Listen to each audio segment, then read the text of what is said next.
আসসালামু আলাইকুম প্রিয় দর্শকবৃন্দ। আজকের ভিডিওতে আমরা জানব রিজিক বৃদ্ধির জন্য কিছু গুরুত্বপূর্ণ দোয়া এবং আমল, যেগুলো কোরআন ও হাদিসের ভিত্তিতে প্রমাণিত। রিজিক বৃদ্ধির জন্য আমাদের কিভাবে আল্লাহর উপর ভরসা রাখতে হবে এবং কি দোয়া পড়তে হবে, এই বিষয়গুলো নিয়েই আলোচনা করব। ভিডিওটি মনোযোগ দিয়ে দেখুন এবং পাপমুক্ত জীবনের পথে চলার অনুপ্রেরণা নিন। আল্লাহ আমাদের রিজিকের মালিক। আমরা যদি সঠিক পথে থেকে আল্লাহর উপর ভরসা রাখি, তবে তিনি আমাদের রিজিকে বরকত দান করেন।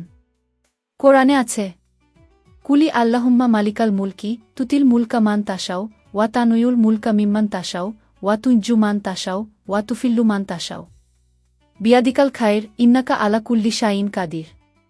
অর্থ, হে আল্লাহ, সাম্রাজ্যের মালিক তুমি। তুমি যাকে ইচ্ছা সাম্রাজ্য দান করো এবং যাকে ইচ্ছা তা ছিনিয়ে নাও। তুমি যাকে ইচ্ছা সম্মানিত করো এবং যাকে ইচ্ছা অপমানিত করো। কল্যাণ তোমার হাতে এবং তুমি সব কিছুর উপর ক্ষমতাবান।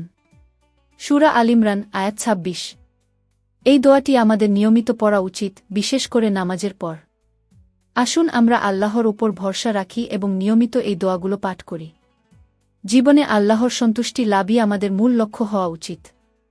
যদি ভিডিওটি ভালো লেগে থাকে তাহলে লাইক দিন, শেয়ার করুন এবং সাবস্ক্রাইব করে সাথেই থাকুন। সবাই ভালো থাকুন। আল্লাহ হাফেজ।